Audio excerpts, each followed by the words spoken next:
You know that hum you hear in total silence? That ringing in your ears when everything goes quiet? The ancient Egyptians said that wasn't tinnitus. It was the universe remembering itself through you. They called it the first sound, the vibration that existed before the Big Bang, before stars, before atoms, before space itself. Om. But here's what's strange. 3,000 years before India wrote the Upanishads, Egyptian initiates were using this exact frequency in the temples of Karnak. Not as a chant, as a technology. Carl Jung spent years studying this. He called it the primordial vibration of the collective unconscious, the sound your psyche makes when it recognizes itself. Because here's what nobody tells you in meditation apps. OM isn't one sound. It's 3 frequencies collapsing into a 4th dimension. And these 3 frequencies, you're moving through them right now. Every night, every dream, every waking moment. You just don't notice.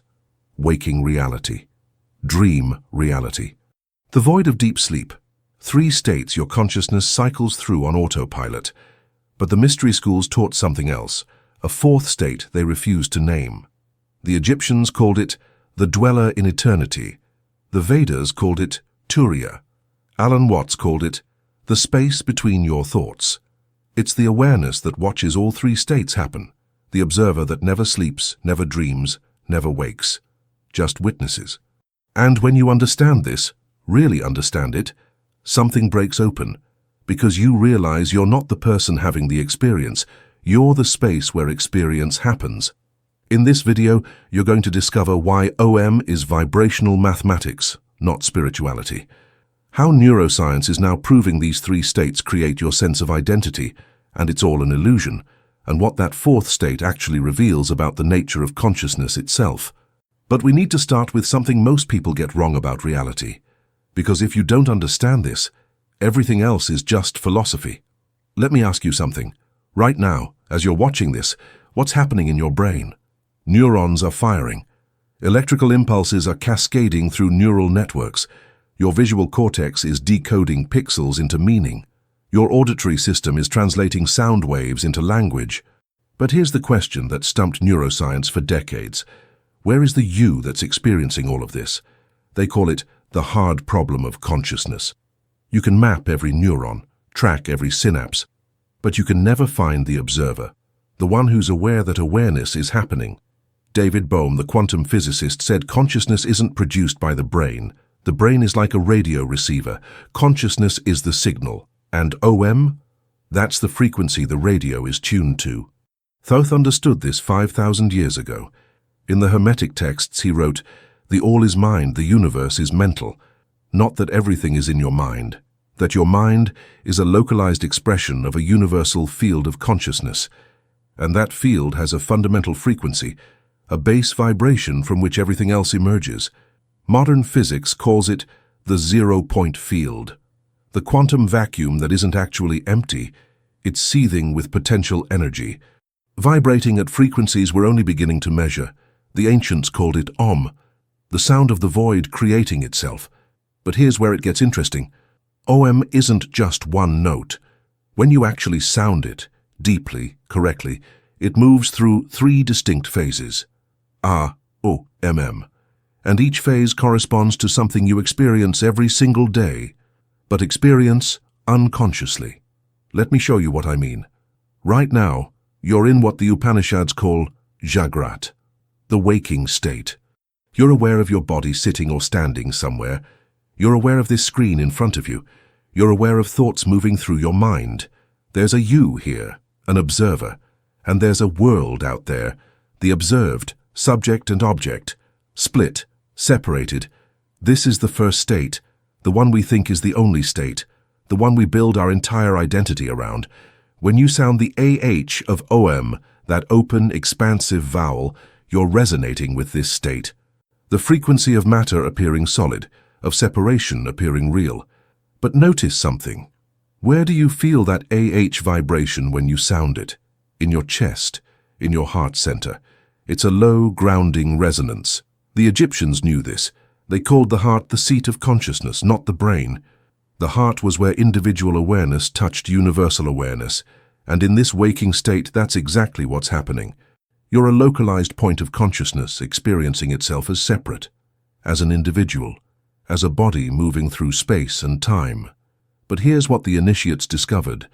This state, this waking reality you're in right now, is only one frequency band, one channel on the cosmic radio, and every night, without trying, you change the channel. You lie down, close your eyes, and suddenly you're somewhere else entirely.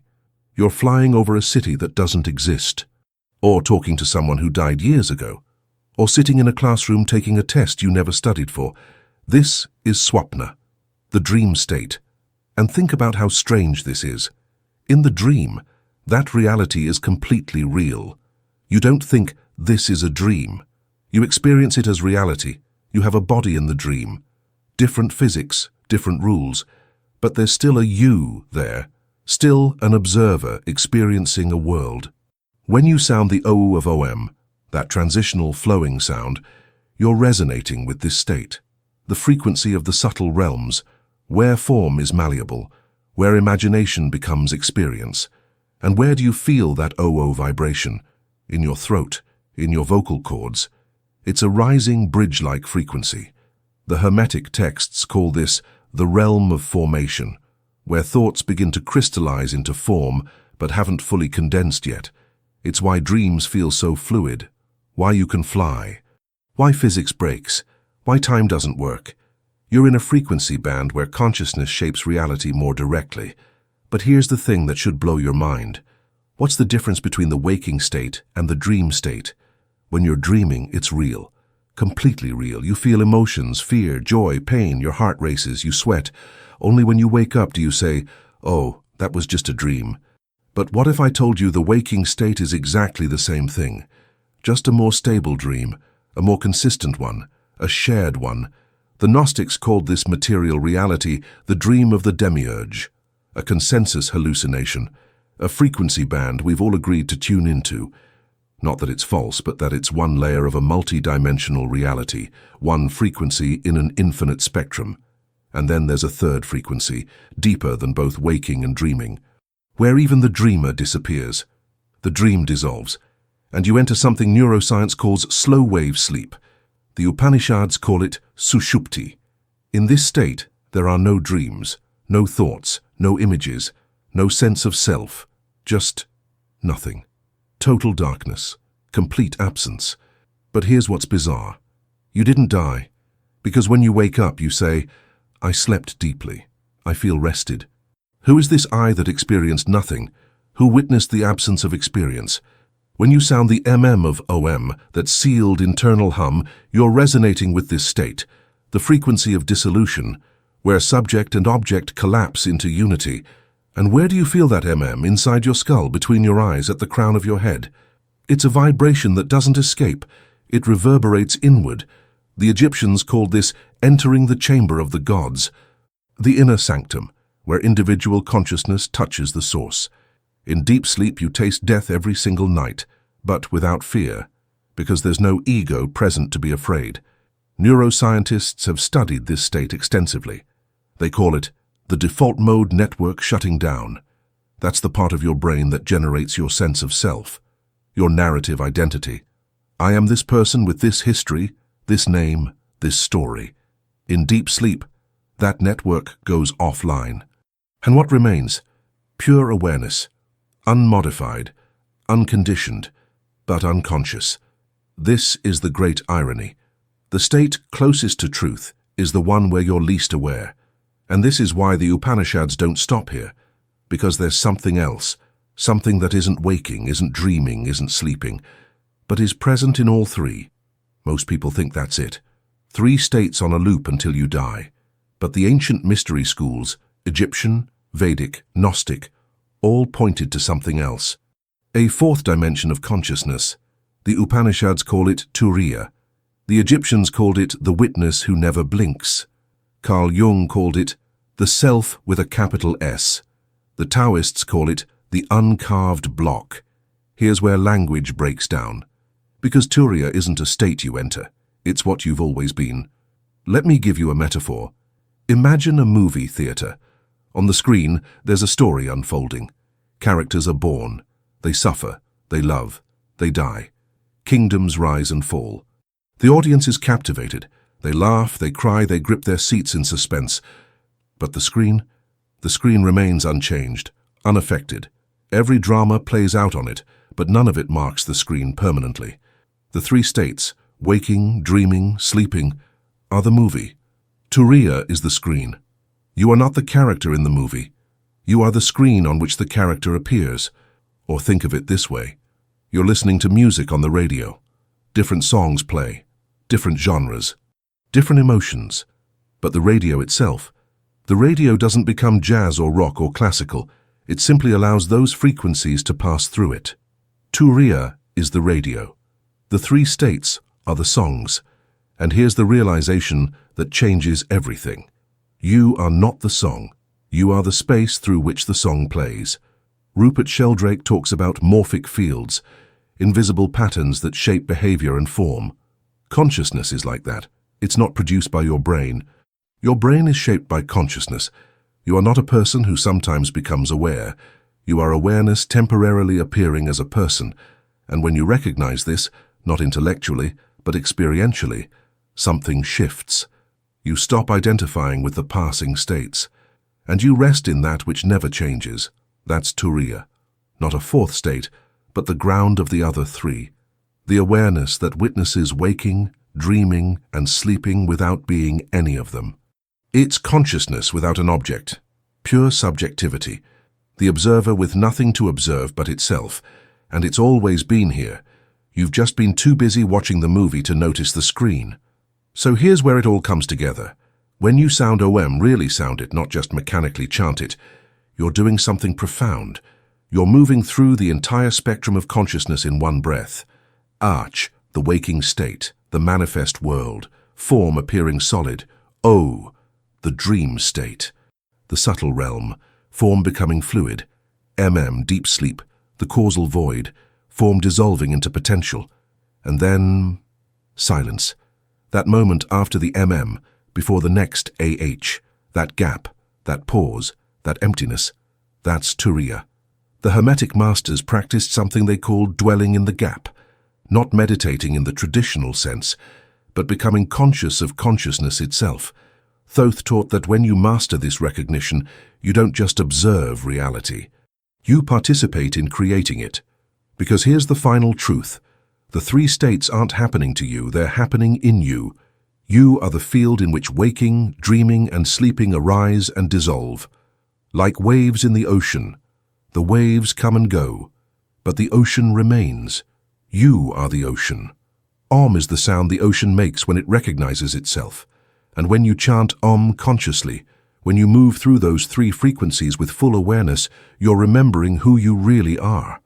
Not the person who wakes up in the morning with a name and a story. Not the dreamer who wanders through imaginal realms at night. Not the void that forgets everything in deep sleep. But the eternal witness that is all of it, and none of it simultaneously. The consciousness that was never born and will never die. The space in which all experience happens. You are that. Always have been. Always will be.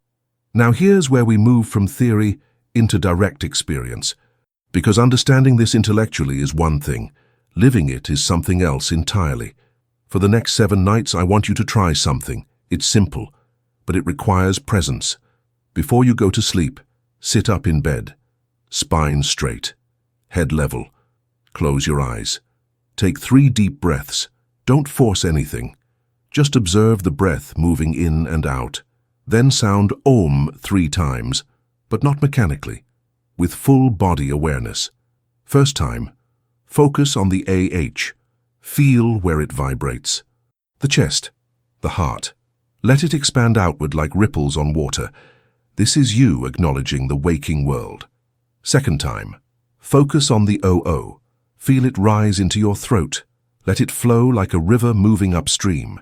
This is you acknowledging the dream realm. Third time, focus on the Feel it fill your head. Let it reverberate in the bones of your skull. This is you acknowledging the void. And then, silence. Don't try to meditate. Don't try to achieve anything. Just rest in the silence. And ask one question, not with words, with attention. Who is aware of this silence? Don't look for an answer. Just observe. Who hears the silence? Who recognizes the absence of sound? That question isn't meant to be answered. It's meant to be lived. And during the day, catch yourself in different states. When you wake up in the morning before reaching for your phone, pause. Lie there for 30 seconds and notice. I just transitioned from one state to another. What made that transition? Who came back? During the day at least 3 times, stop whatever you're doing. Watch your thoughts. Watch sensations in your body. Watch emotions arise and fade. And ask, who's watching? At night, as you're falling asleep, try to stay aware. Try to catch that exact moment when waking consciousness dissolves into dream. It's almost impossible, but the attempt itself is the practice. And if you're lucky enough to have a lucid dream, a dream where you realize you're dreaming, do this. Stop in the dream. Look at your hands in the dream. Ask, who is dreaming this? That simple question can trigger an awakening within the dream itself. Because in that moment, you recognize there's a witness even in the dream state. And when you wake from deep sleep, try to catch those first 2 or 3 seconds. Those moments before you remember who you are, before your identity reassembles, before your story kicks back in. In those moments, there's just awareness, no name, no history, no self, just pure being. That's a glimpse of Turiya. These 7 days won't enlighten you, but they'll begin to dissolve the layers. And the more you dissolve, the more you recognize. And the more you recognize, the more you awaken to what you've always been. Here's something important. This isn't new knowledge. You're not learning this. You're remembering it. Thoth didn't invent OM. The rishis didn't discover consciousness. They just removed the veils covering something that was always there. You already are pure awareness. You already are Turiya. You already are the space where everything happens. The problem is, you forgot. And that forgetting is so deep, so convincing that you believe you're the body. You believe you're the mind. You believe you're the story you tell about yourself. But those are weather patterns. You are the sky. OM is just a reminder. An alarm clock going off in the depths of your being saying, wake up, you're not this, you're the one watching this. When Socrates said, know thyself, he wasn't asking you to analyze your personality. He was inviting you to recognize your true nature. And your true nature has no name, no form. It doesn't improve, doesn't degrade. Never born, never dies. It's complete, total, perfect, and always has been. You don't need to become enlightened. You need to stop pretending you're not. This isn't arrogance. It's the most humble truth there is.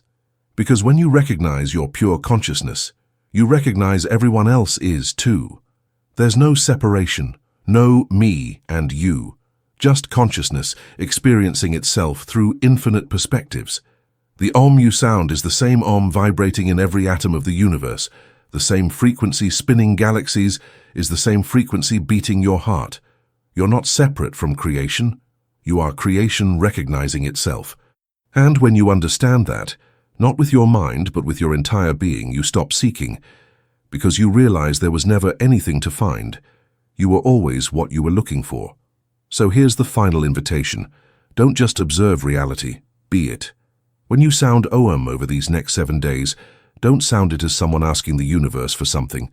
Sound it as the universe remembering itself through you. You're not calling the primordial vibration. You are the primordial vibration recognizing its own nature. You're not practicing to become conscious. You are consciousness practicing recognition through this body, this mind, this life.